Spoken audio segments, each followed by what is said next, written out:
Tonight we're going to tackle a topic which I think it's very necessary. God spoke to me about this on Sunday morning actually. So I had to prepare this for today. And the topic is open doors. Amen? Ek gaan daai weer sê, open doors. Amen? Alright. Vir die mense wat halleluja en dink is die oop deure vir die geld. Dit is die wat ek van praat het. As hy ander oop deure, as hy deure wat jy so ooplos.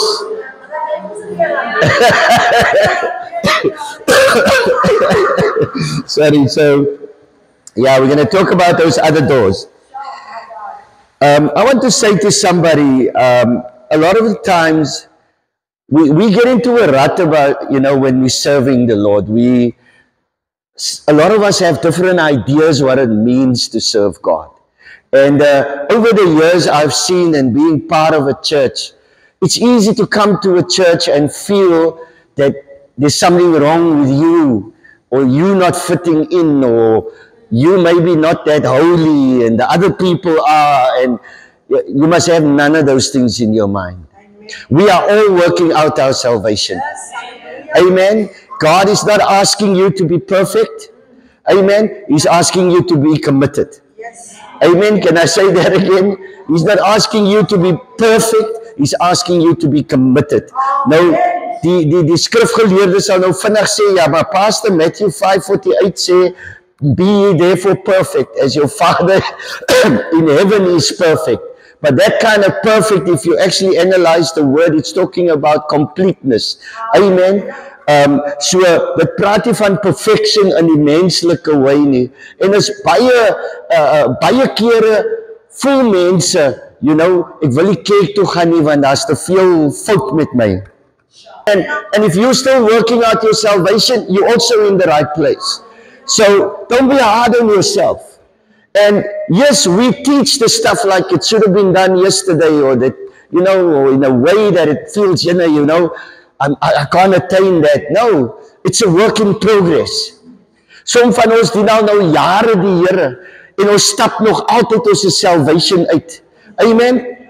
So, ek wil net ek meen veral jong mense, don't be hard on yourself.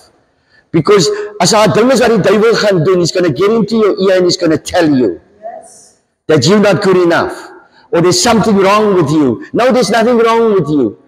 You need to accept the way you are and do the best you can in the situation that you are in. We all go through seasons. A season will change. I mean, we just moved now from summer into autumn. We didn't even feel the autumn, but anyway, the winter is now here. The season has changed, and as bad as winter's going to be, come around September, you're going to start feeling the spring air again, and the sun's going to come out again, en ek wil vir iemand sê, dat jou seisoen moet verander. Praise the Here. No matter how bad it looks at times, we all go through these things, but it's how you deal with it. Amen. Don't be too hard on yourself. The enemy is telling you to quit. And if there's a voice that's becoming louder in the world now, it's like, give up. You're not going to make it. But he's a liar. Amen. And God's word is here to set you free from that. Right. So, open doors. Now you say, Pastor, where does open doors come from? Right. So, I want to say that all of us, especially those of us that are used of God, somewhere in your life there is an open door. And what I'm talking about when I'm saying open doors is a foothold for the enemy to come in. Amen? So, you've got to cover every area in your life. And you need to become stronger where there's weak areas in your life. But the thing is, you need to identify that. Because the devil is going to work the angle that works best for him. And let me tell you, he knows where you are weak. He knows which buttons to press. And in fact, with some people, it's so regular that it almost comes around yearly. and he presses that button. That same button, it's the same thing that trips you up every time. Believe me, it happens. And the reason the thing is happening is because there's an open door. Now you say, Pastor, how did that, ek sien nou nie idea nie. Well, jy gaan hom vanaand sien. Amen. So, let's go to Genesis 4 and I'll give you some background about what I'm talking about. Started right there with Cain. Amen. Cain and Abel brought God a sacrifice. Abel's sacrifice was acceptable. Cain's was not, because Abel had a revelation and he gave the sacrifice. It's a spirit thing. Amen. And Abel was a man, or Cain was a man after the flesh. So he gave a different kind of sacrifice. And God was not pleased with his sacrifice. Amen. Ek gaan nie te veel daarin nie, because then we're entering into a different message. So let's go to verse 7, where the Lord talks to him. God says to him in verse 7, if you do well, will you not be accepted? Yeah. Some of us need to get that deep in our spirit. If you do well, it becomes a bit simpler. And if you do not do well, sin lies at the door. You get that? Sin lies at the door. Another translation will say sin is crouching at the door. Amen? Like an animal waiting to attack you.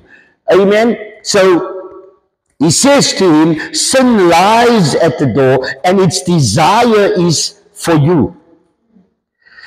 But you should rule over it. You need to get that. You need to actually underline that. You need to rule over it. God is actually saying to him, listen, I'm not going to deal with that for you. You need to rule over it. So in other words, I give you the power to rule over it. It's almost like saying to the disciples, I give you power and authority to trample on serpents and scorpions. What is that? Rulership, authority. Amen. And remember, Adam and Eve was given dominion. So it's funny that God uses this word, but you should rule over it. But what was it? Sin was lying at the door. So sin waits for us. It's laying at the door. What does something do that's at the door? They generally knock, don't they? So we're going to talk more about that later. So I'm going to go to Matthew 12 now. I just need to build a case for what I'm talking about. Let's go to Matthew 12 and verse 43.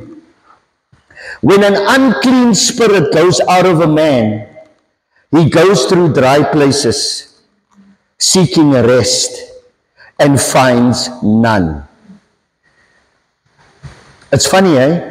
When an unclean spirit goes out of a man, die is 'n duiwel wat uitgedryf is uit iemand uit. Matthew 12, this is in the Bible, eh? This is in the Bible. That means that demons enter people's lives. Okay? If you don't understand that, all you need to do is go visit a prison. Demons enter people's lives and it drives them to commit murder. It drives them to, even some of us, if we open a door to the enemy, he can come in. We're going to talk in detail.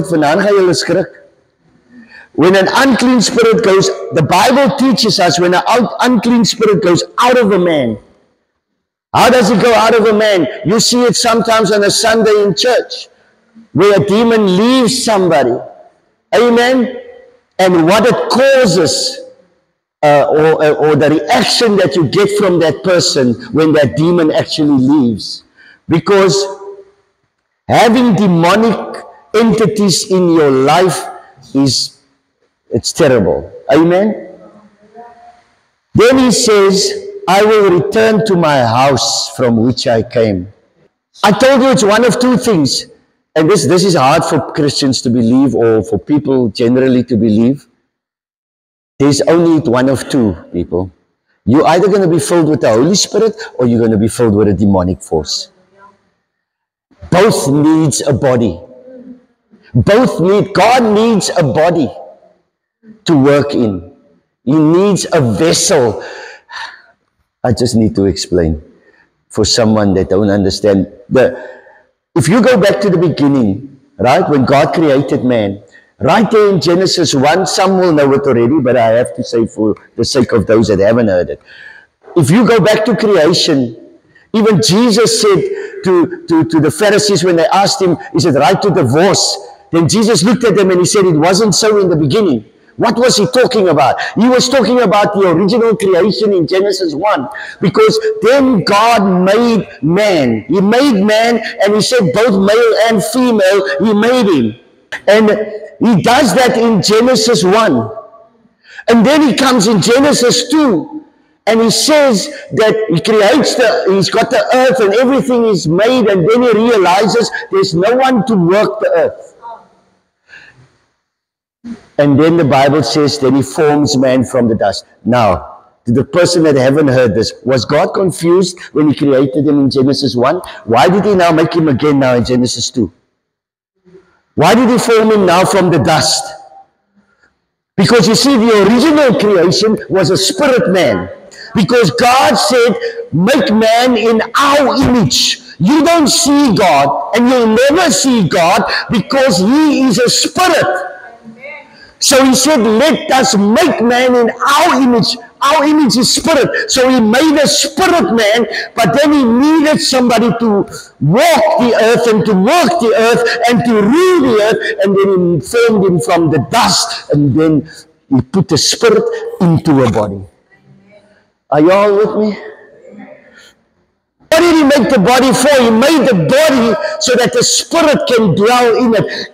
Kyk, 'n duiwel is nie veronderstel om jou liggaam te share met die Here nie. As jy net by dierbaar is, die Here wil hê jy moet alles van hom hê. En dis wat ons vanaand oor praat, because elke deurtjie wat jy oopmaak, invite iemand in wat jy daar behoort nie. Maar pas op, dat hy nie heeltemal jou huis oorvat nie, because hy wil jou huis oorvat. Daai sondetjie wat jy aan dink. Now remember what happened with Judas? Judas was with the 12. He was also driving out demons. Judas was an apostle. He was a disciple. Sorry. He was with the 12. Jesus, he was part of the training program. But you must read the part where it says, and then Satan fully took over. What happened? They knew his weaknesses was money, my sister. And so they offered him the money and he opened the door. Nou wil ek vir jou sê, ek worry nie hoe diep geestelik jy is nie. Hou die deur toe. After tonight, you're going to leave here and you're going to be able to identify what is the doors. That same thing that's been happening in your life. It's not bad luck. It's bad spirits. It's time to identify the doors and start to shut the doors. My prayer for you tonight is that the Holy Spirit will scan you as you stand in His presence, and the Holy Spirit will tell you, you know, soos jy deur die MRI scanner gaan, prys die naam van die Here. En ek weet daar was 'n scanner vir die sondes dierbaar is. As ons die deur gaan, dan kry jy so 'n printout. Hoe dien jy lieg nog? You know what I'm saying? And then you can go and shut that door. When the unclean spirit leaves the house, your body is the house. Amen. And God chose your body to live in. So we got to keep that body clear from these infestations. When an unclean spirit goes out of a man, he goes through dry places, seeks rest, and finds none. Then he says, now this is David word, then he says, I will return to my house from which I came. In other words, I'll go back there. Now, I want to tell you all something. I've seen this, I've seen it in front of me, how this works, okay? For years having done deliverance, I've seen this. So, let me carry on first before I explain. And when he comes, right, he finds it empty, he finds it swept, and put in order. What has happened? This person gave their life to the Lord, the devil left, and he's getting his life together, but the enemy is not happy. The enemy wants to come back to that house. Right?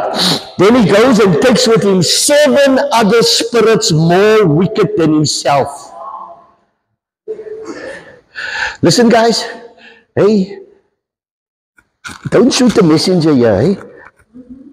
This is the Bible.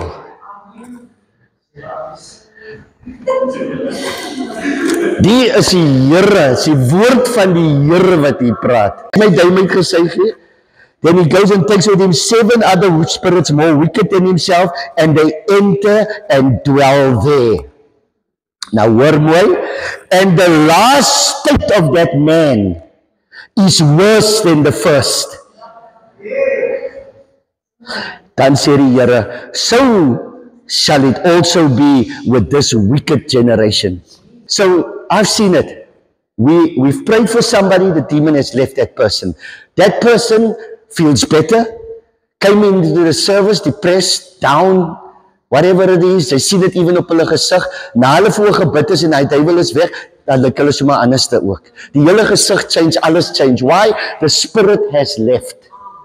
Sometimes kan jy demon possession in iemand sy gesig sien. Jy kan dit sien. Okay. Julle hoef nie te worry nie. Julle hoef nie te worry nie. Julle is allemaal veilig. So, anyway, then that person leaves better, comes back next week in a worse state. What has happened?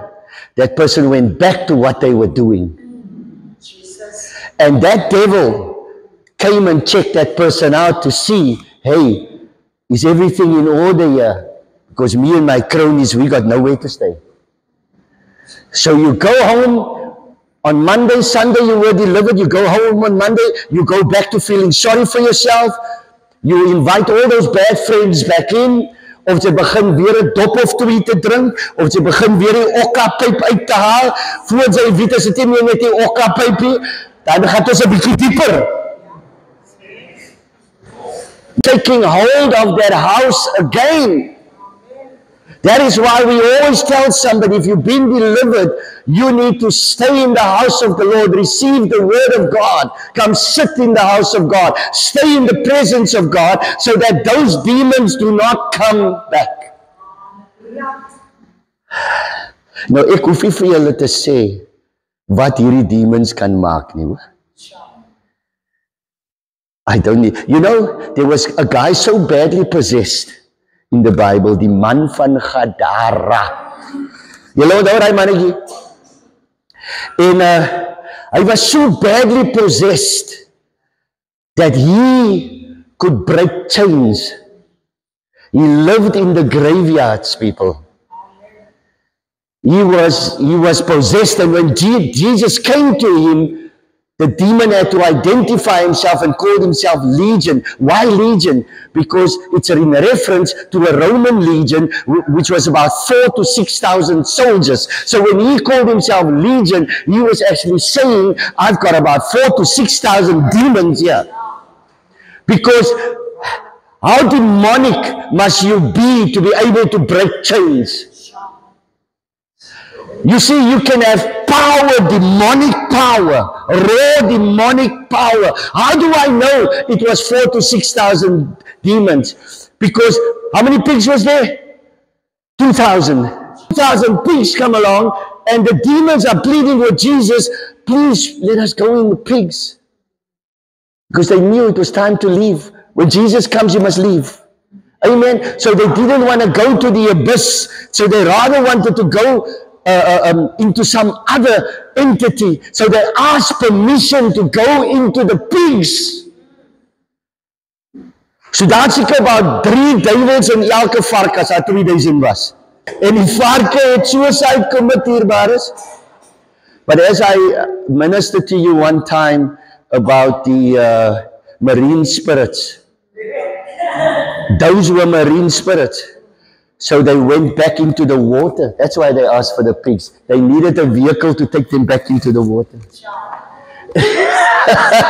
So, Yeah, so anyway, enough of that. What I'm trying to say is, if a man can open himself to receive 6,000 demons,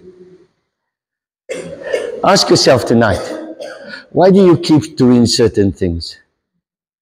Why do you keep falling into the same cycle over and over again? And it seems like you can't come out of that cycle.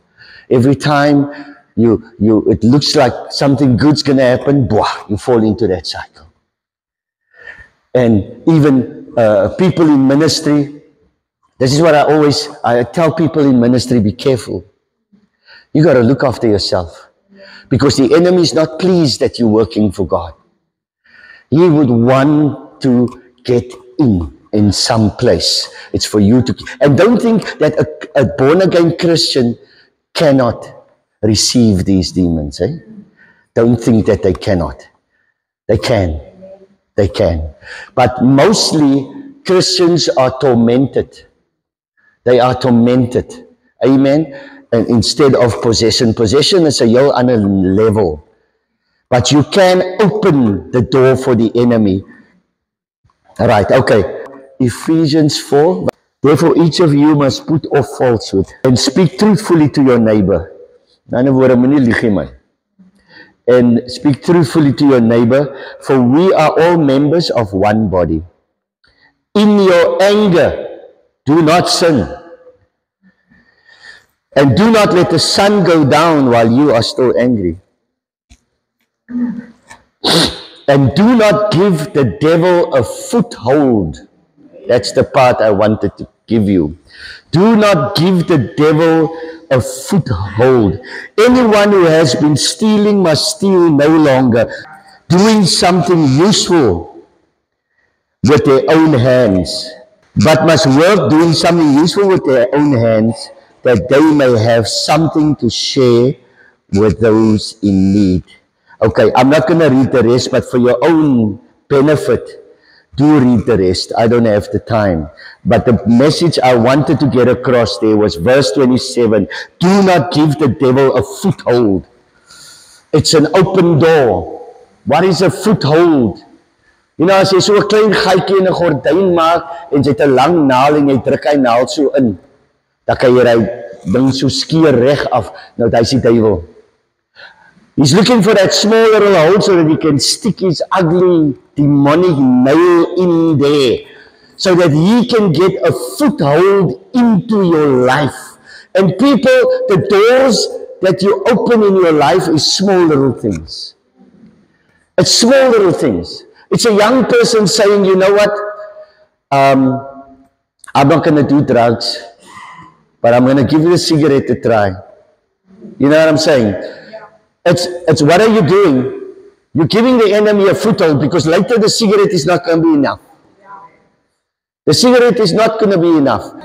That is what you've opened the door.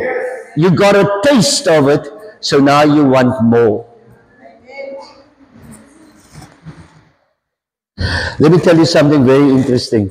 The word devil in Ephesians 4 verse 27 leaves no question about the devil's intention to attack us as believers. It is the Greek word diabolos, right? Which is a compound of dia and bolo. Yeah, this is interesting, just track with me. The word dia means through. Dear. Ne? It means through an object. It's like all the way through an object. The second part of the word devil is from the word balo, which means to throw, to hurl, to inject, or even to beat. These two words are compounded. In other words, wanneer hulle saam sit to form the word diabolos, a new word categorically means that the devil is one who strikes repeatedly. And that is exactly what it is. Trying to find a way to break through into our worlds and mess up our lives. Isn't that interesting? Paul talks about that scripture where he says, a thorn in the flesh has been given me, or a messenger from Satan to buffet me. Weet julle wat hy is? Die Here allow die doring in sy vlees om hom nederig te hou. En enige een wat ooit magtig deur die Here gaan gebruik word, gaan 'n doring het. En die doring is tussen jou en God. Maar nou die buffet wat hy van praat, is soos 'n bokser wat vir jou heeltyd so in die gesig slaan. This is how the enemy works, because he's constantly at you. He's constantly at you. He's looking for a way to get through. Hy soek wat? 'n oop deur. Right, now I want you all to get this. Here are some of the ways in which demons can have access into a person's life. You can write this down. There's about, let's see, there's about 7 points here. Maybe I'll close with this because there's just too much information.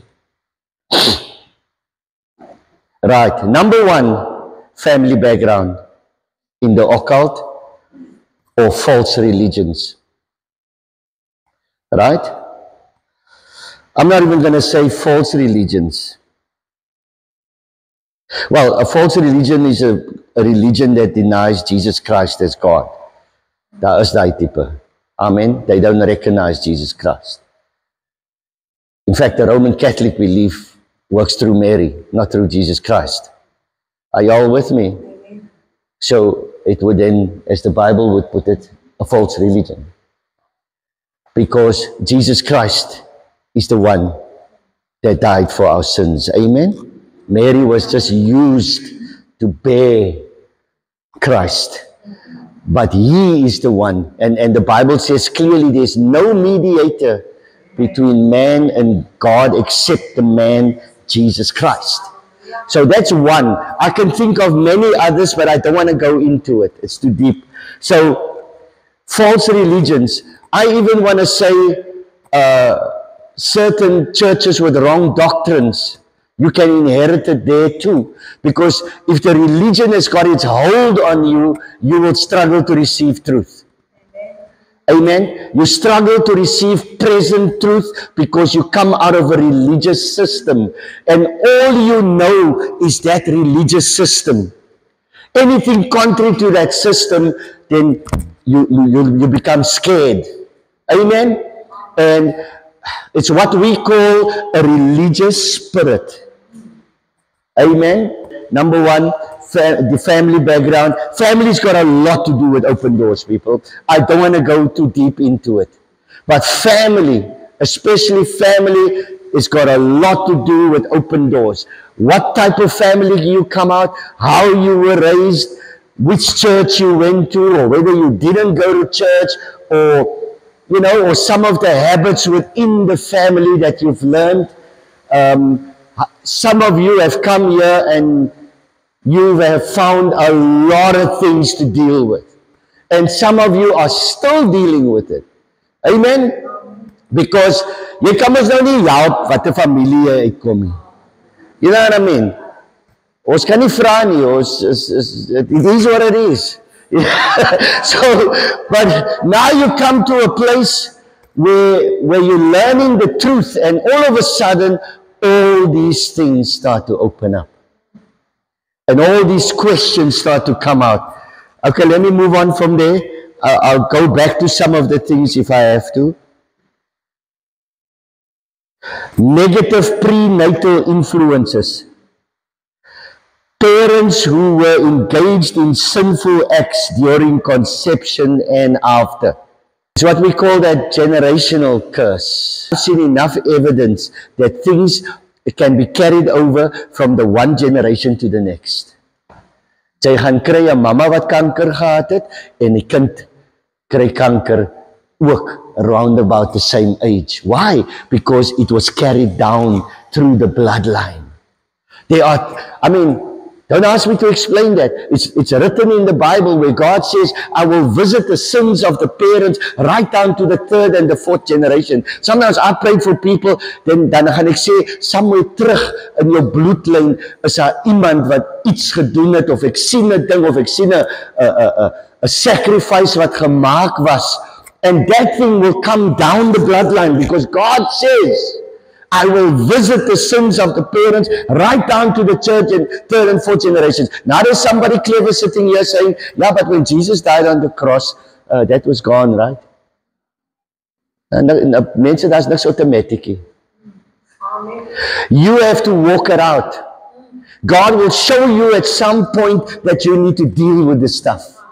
Because God raised you up so that you can break that cycle. What you can do is you break the cycle through Christ and make sure that it doesn't go down in the next generation. Because you are the curse breaker. You are the one that the Lord is raising up. That is why some of y'all need to take your faith more serious and not sit in church like you're a spectator.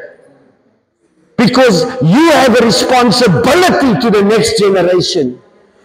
You need to make sure that your kids is not going to be born with those problems. En as jou pa 'n loufer was sy hele lewe lang, breek die cycle. As hy 'n drunkard was, breek die cycle. And whatever is on your mother and your opa, grootjie, break the cycle. Break the cycle. So, those are also open doors in your life. Because there's certain mannerisms about you that you cannot help. Daar is hoekom, so pragtig, soos die meisie is wat jy nou mee is, of die oukie wat jy mee is, julle wat nou paartjies is, so. Daar gaan 'n tyd kom wanneer julle trou en as dit die Here se wil is. Dan gaan julle vir mekaar sê, dis net soos jou pa. En dis net soos jou ma. Hoekom sê hulle vir jou dit? Because it is so. En wanneer iemand vir jou sê, dis net soos jou pa, dan refer hulle na die negative goed. Hulle refer nooit na die goeie goed wat jou pa gedoen het nie. Hulle refer na die negative goed. En wanneer ek sê, dis soos jou ma, dan refer ek ook na die negative goed. As jy reg, nou sê vir my, hoekom is die? Dat jy net soos jou ma is, dat jy net soos jou pa is, wanneer jy in die Here is. Come on, talk to me. Because it was passed down the DNA. Amen. But thank God for Jesus Christ. You don't have to, you've got some things to work with that your daddy didn't have to work with. And your mommy for that matter. Som van die deurtjies bly lank oop, dierbares. Die vyand trip jou elke keer net daar. Abuses from early childhood. Either emotional, physical or sexual. How many have heard the story already? Or heard this line? The abused becomes the abuser. As die kind wat geabused was, wat later kinders het en dieselfde aan hulle doen. Why? Because that door was opened. It's one of the worst things that can happen to any child. Is when they are molested as a child, or because what has happened, that eyes have been opened, that door has been opened, stuff that should have remained closed, because the moment people had any encounter with sex before their time, the door is opened. It doesn't matter what anyone tries to tell you, that door has now been opened. En 10:10:1 het hy vuil geeste nou ook al plek gevat in jou, because zodra jy by 'n sekere ouderdom kom, dan kry jy hierdie begeertes om dieselfde goed te doen.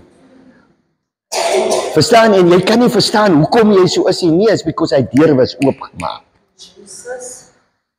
Daarom ek wil vir die jong mense sê, hou die deure toe. I cannot go too deep into this, right? But it's a reality. It's a reality. The moment I want to say to young people, the Bible says fornication is a sin. What is fornication? Sex before marriage. traumatic experience, an accident, sickness, criminal activity, divorce, perverted observations. Jenne mense, ek het nie tyd vir die hoor. I mean, if I just take divorce for one thing, divorce is massive. I want to say to all y'all people, if you are married now, don't look to be free. Werk die marriage uit.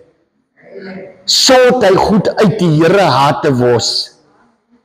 Die mense wat seer kry in divorce is die kinders.